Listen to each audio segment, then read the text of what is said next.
Now I want to talk about a type of function known as a logarithm. And before we talk about logarithms, let's do a quick review of an example of an exponential. If I had a function like y equals 2 to the x power, and if I was to build a short table of x and y values, you would find that if you plug in an x value of 0, you get a y value of 1. Plug in a 1, you get out a 2. Plug in a 2, you get out a 4. Plug in a 3, you get out an 8. If you plug in a -1, you get a half. A -2, you get a fourth.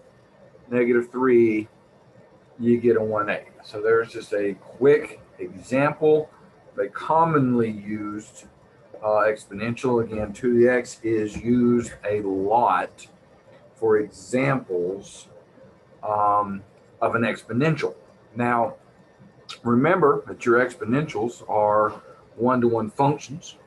Therefore, they're going to have inverses that are functions.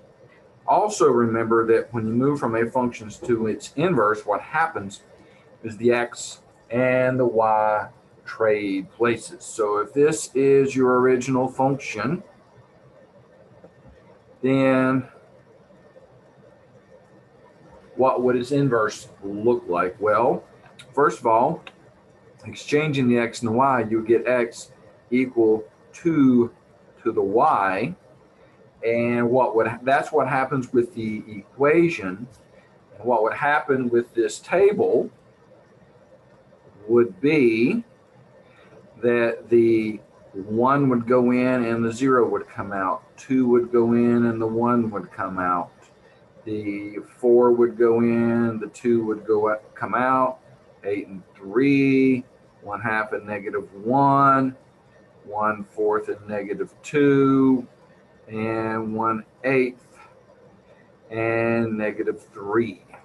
Okay, so the x and y would trade places, and it would do it the same way that it does with every other function and its inverse. And so if you want to double check these to see that they work, for example, you could take this 0y value and put it here and see that 2 to the 0 is a 1. Take the 1y value and put it here. See that 2 to the first is 2. Put the 2 here, 2 squared is 4. And when you plug them back in, they actually work. It does what was promised. Again, when you exchange x and y, you go from a function to its inverse. So again, this is what it would look like algebraically. This is what it would look like numerically on the table. What would it look like graphically? Well, the original y equal 2 to the x is an exponential growth. So it's asymptotic to the horizontal x-axis. It approaches the x-axis as you go to the left, gets infinitesimally closer, but never actually touching. It crosses the y-axis at 1, and again, that's what it would look like. Now, remembering that when you move from a function to its inverse, they're going to be reflections of each other across the line y equals x. So, for example, instead of hitting the y-axis at 1, it's going to hit the x-axis at 1. Instead of being asymptotic to the horizontal axis, it's going to be asymptotic to the vertical axis. And again, if you look at that, even though my artwork is not of great quality, if you look at that, again, you see that the original function, the original exponential, and its inverse are mirror images of each other across the line y equals x. In other words, going back to the algebraic side, the equation side of things, in other words, if you have a situation where x is equal to a to the y value, that is the inverse of the original exponential. And an equivalent way to say that, is to use what's commonly called a logarithm. So the way we write this is by saying that y equals log base a, the a is written as a subscript, log base A of x. All right, y equals log base A of x. And this logarithm function is the function that I drew the picture of here. That's what a log looks like. It is the function that I created this table of values for here. And it is another way to write that statement. In other words, what that means is that the logarithm is the exponent. With the things we're going to learn about logs, that's something that's important that you remember, is that a logarithm is in fact an exponent. Right? As you see it written here, it's more clear. That doesn't change the fact that that entire statement is an expression of a exponent. All right, and that can be made more clear if we were to simply evaluate some logs. All right, so let's do this.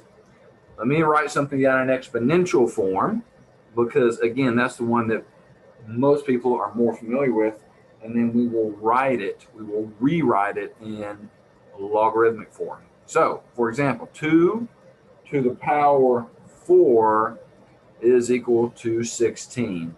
This is an exponential statement. The logarithm version of that statement would be to say that the log base 2, again, because over here the base was a 2, of 16 is equal to 4. And again, notice that the entire log statement is equal to what was the exponent. All right, trying that again.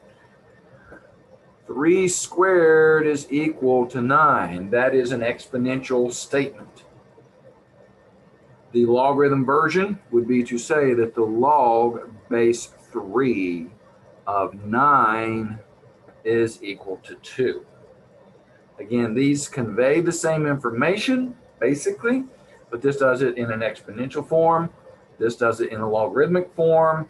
Again, notice that the entire log statement is equivalent to, plays the role of the exponent, which you've originally found here. Now, with that being done, what we should be able to do is evaluate a few logs without having to first see the exponential version of the statement.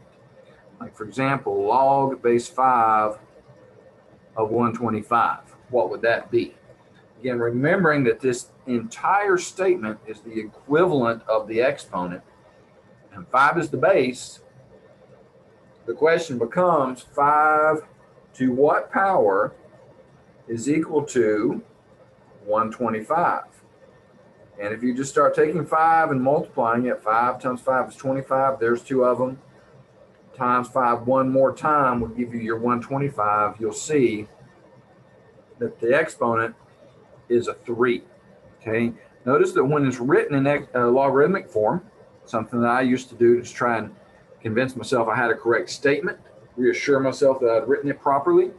Notice that if you start with the base and come in sort of a counterclockwise motion, you'll see the statement that 5 to the third is equal to 125, which we know is true. So again, that's a little bit more convincing that the statement is accurate. All right, so if you had a log base 7 of 49, you would say 7 is the base, 49 is the outcome, the exponent is what we're looking for. So when you take the log of something, the question you need to be asking is, to what power? To what power? So what is the power? 7 to what power gives you 49? And the answer would be 2. All right, so that's how we deal with the logs. Now, you can technically have a log with a huge number of different bases. But since they are the inverse of the exponentials, the base you use with the log follows the same rule or rules as the bases with the exponentials. Remember, with the exponentials, the base had to be positive, and it couldn't be a 1. So the same is going to hold true for our logs. You can have log 7 You can have log base 5, base 3, base 2, but you can't have a log with a negative base. You can't have a log with a 0 base. You can't have a log with a base of 1. All right, so positive bases that are not equal to 1, that's the only base you can have for a log. Now, even though you can have a huge number of bases, there are 2 bases that are used the overwhelming majority of the time. First of all, common log. Common log, when you hear the term common log, that means base 10. And in a mathematics classroom, that's written as LOG. If you see in a math setting LOG with no subscript stated, you automatically assume that it's 10. All right. Unfortunately, in other fields of science, they can do different things. They do sometimes do other things. But in a mathematics classroom, LOG with nothing written as a subscript means that the base was 10. So if you were to say, what's the log of 100? You're asking, to what power? To what power would I raise a 10 to get a 100? The answer is 2. If you ask, what is the log of 0.1? Again, what you're asking is, to what power do I raise a 10 to get a 0.1? Well, you should probably read the 0.1 as 1/10. And as soon as you hear it stated that way, you should hear that there's a fraction there. And 1/10 is the same thing as 10 to the negative 1 power. You had the log of 10,000. What you're asking is, to what power do I raise 10 to get a 10,000? And the answer is 4. Now, not all of these, of course, not all can be done in your head.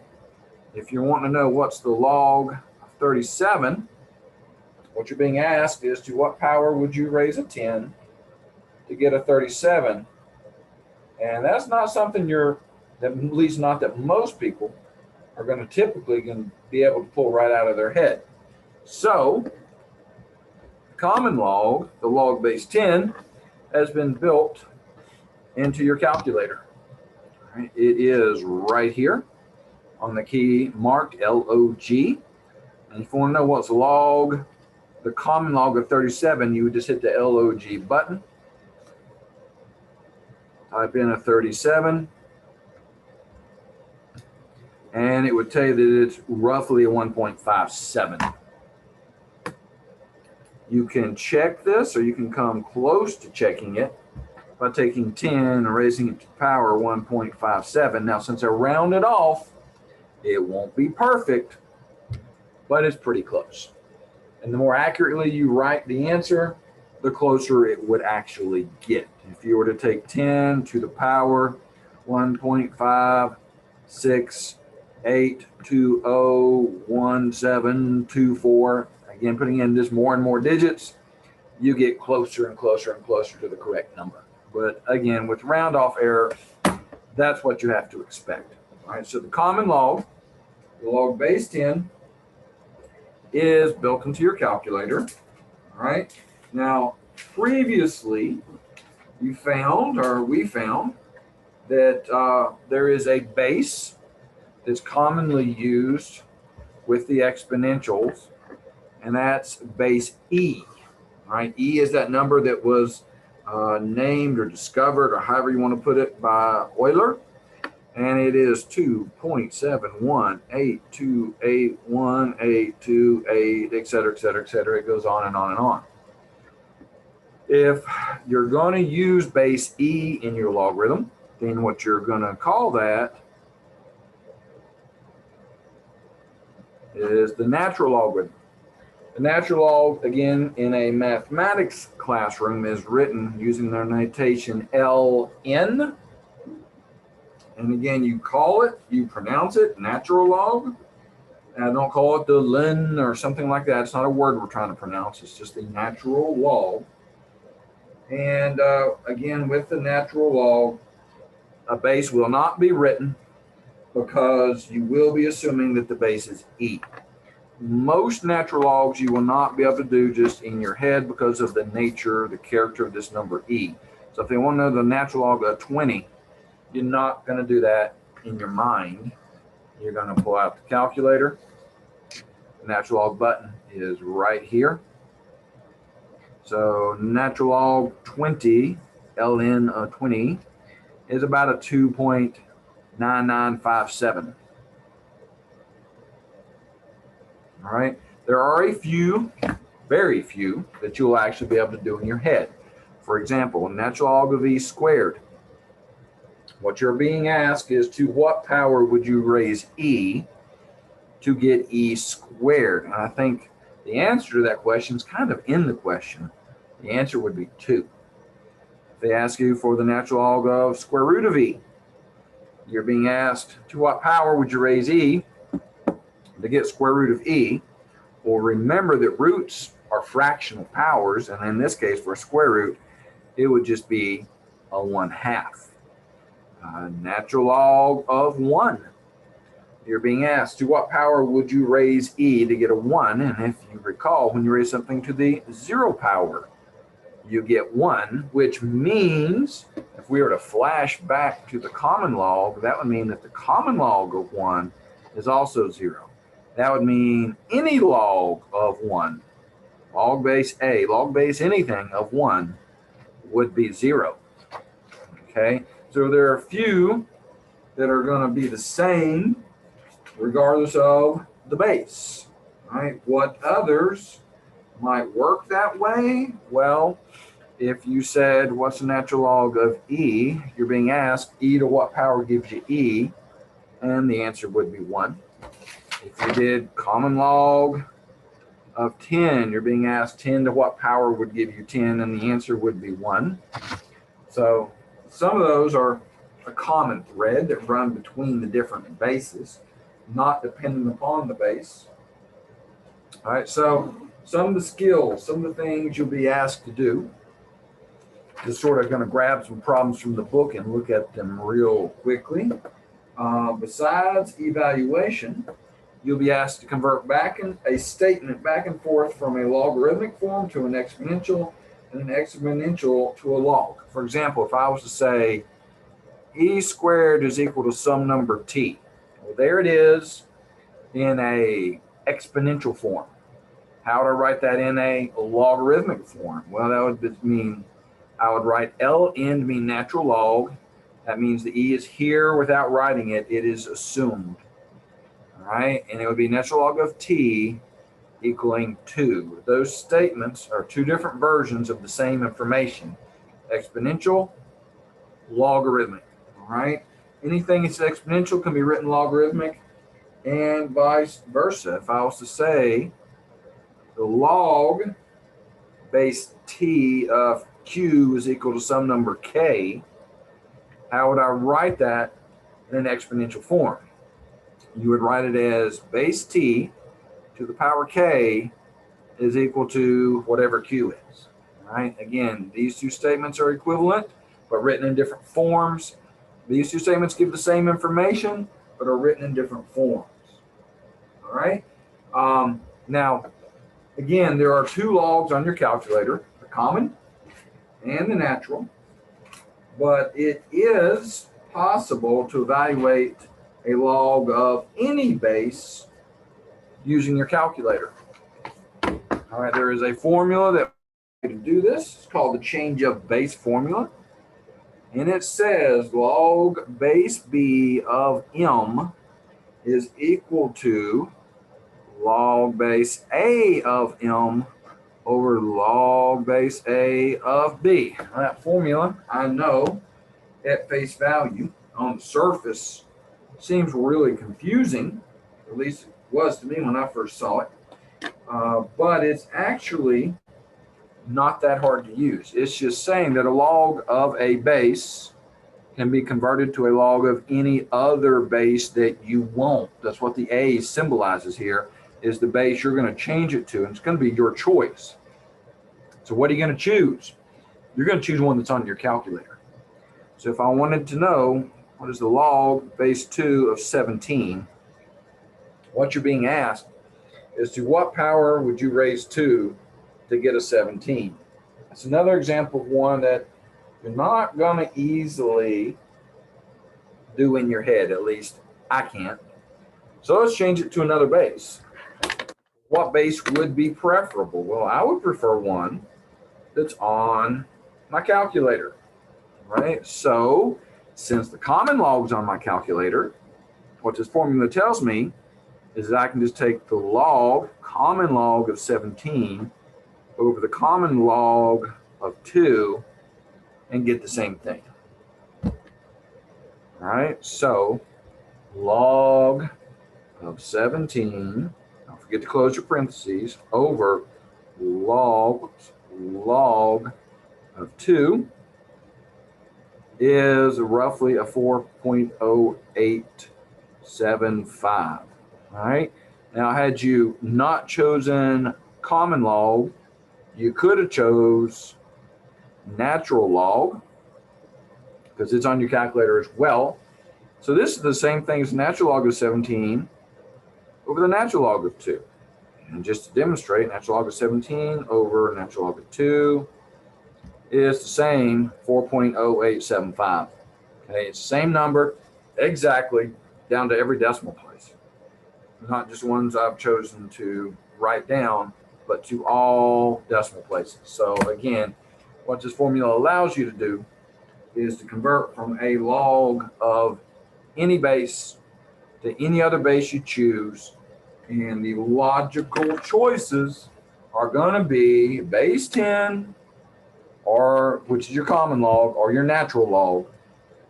Those are going to be your choices. Those are the only ones that make sense because they're the ones that are on your calculator.